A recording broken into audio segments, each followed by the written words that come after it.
Hello friends, welcome to my YouTube channel. आज हम लोग स्पेशली प्रपत्र 3 का एक फॉर्म को भरना सीखेंगे। आज मैं 3 का एक सिर्फ भरना सिखाऊंगा कि इसको भरना कैसे है। ठीक है।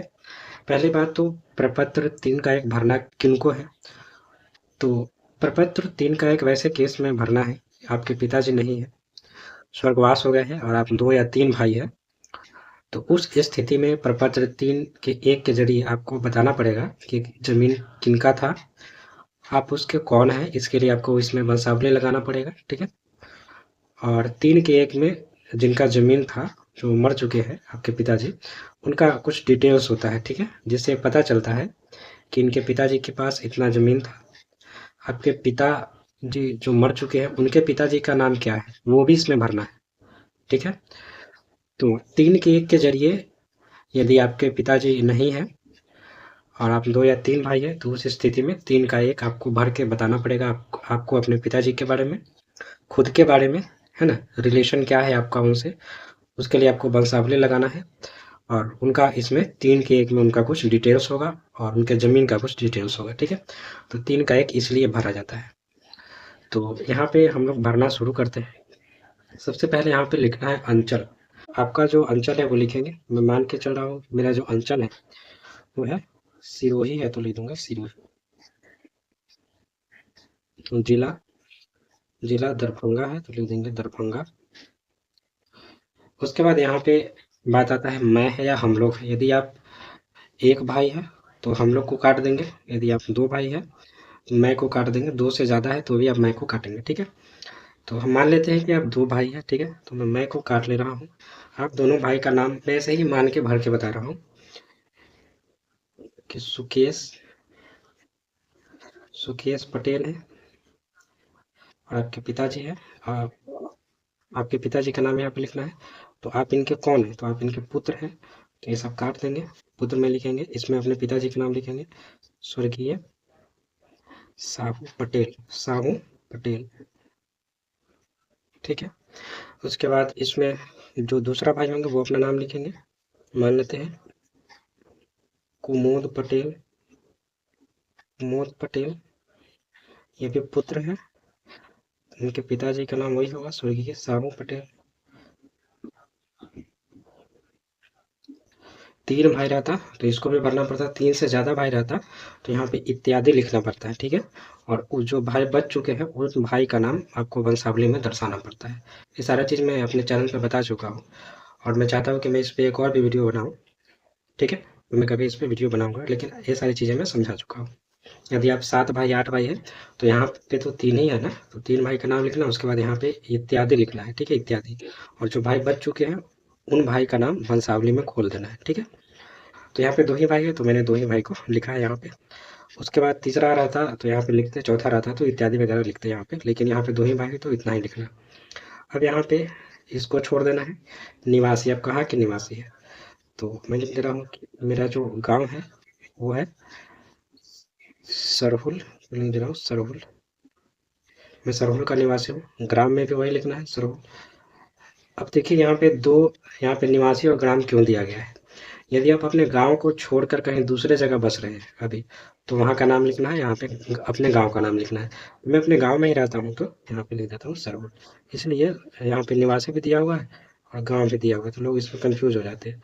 यदि आप अपने गांव को छोड़कर कहीं दूसरे जगह पे रहते हैं तो आप वहाँ का नाम लिखेंगे, लेकिन हम लोग गाँव में रहते हैं तो दोनों जगह गाँव का नाम लिखेंगे। थाना यहाँ पे दे देंगे फतवा, फतहा है तो फतहा लिख दिए।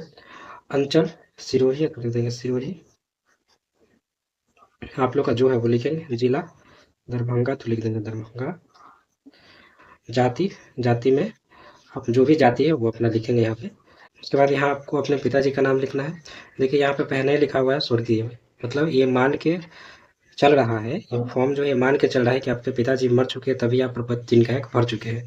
तो यहाँ पे पहले ही स्वर्गीय लिख दिया है। ठीक है। तो यहाँ पे लिखेंगे, एक बार और लिख देंगे स्वर्गीय, या नहीं भी लिखेंगे तो कोई दिक्कत नहीं, यहाँ पहले से लिखा हुआ है साहू पटेल। ठीक है। अब देखिए, अब इनके पिताजी का क्या नाम है, स्वर्गीय साहू पटेल के पिताजी का नाम क्या है, तो लिख देते हैं स्वर्गीय रोहन पटेल, रोहन पटेल लिख दिए। अब ग्राम, ग्राम का है तो अपना ग्राम लिखेंगे, आप सरहुल है तो सरहुल। ठीक है। उसके बाद यहाँ पे राजस्व ग्राम। राजस्व ग्राम मतलब जहाँ पे इनका जमीन है, उस राजस्व ग्राम का यहाँ पे नाम लिखना है। ठीक है। तो राजस्व ग्राम में आपका जहाँ जमीन है, आप वहाँ का नाम लिखेंगे। हो सकता है वो जमीन आपके गांव में है, हो सकता है कि वो जमीन आपके गांव से दूर हो, मतलब दूसरे गांव में है। तो मेरा जो जमीन है वो गांव में ही है, तो मैं लिख देता हूँ सरहुल। ठीक है। अंचल में वही लिखना है, सिरोही। ठीक है।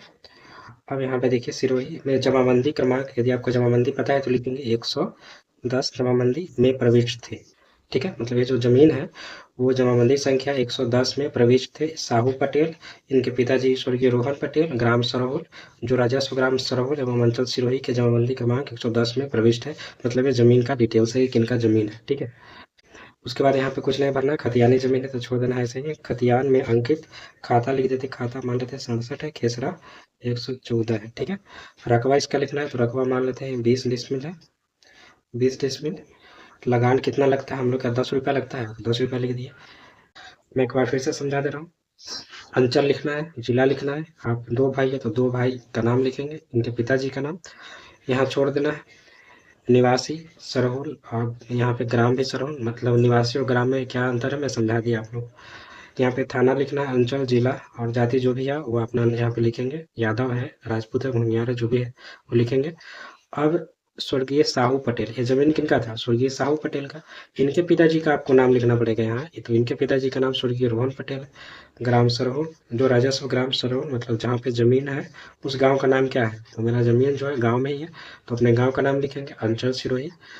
और इस जमीन का जो जमाबंदी क्रमांक है वो कितना है, 110 है, मैंने लिख दिया। खतियानी जमीन है, खाता 67 है, खेसरा 114 है, रकबा 20 डिसमिल, लगान 10 रुपया है।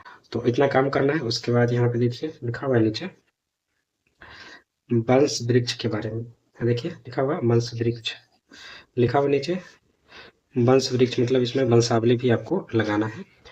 और उसके बाद आपका फॉर्म जो है वो पूरी तरीके से तैयार होगा। ये फॉर्म कंप्लीट कब होगा, तो इसमें 3 का 1 तो भरा ही जाएगा, इसमें प्रपत्र 2 भी भरा जाएगा, वंशावली भी भरा जाएगा, तब ये फॉर्म जाके कंप्लीट होगा। ठीक। लेकिन मैं स्पेशली 3 का 1 भर के बताया हूँ, तो आप लोगों को उम्मीद करता हूँ कि आप लोगों को अच्छे समझ में आ गया होगा कि 3 का 1 भरना कैसे है। तो यदि वीडियो अच्छी लगी तो मेरे चैनल को सब्सक्राइब जरूर करेंगे आप लोग। तो मिलते हैं हम लोग नेक्स्ट वीडियो में। तो आज के लिए इतना ही, थैंक यू।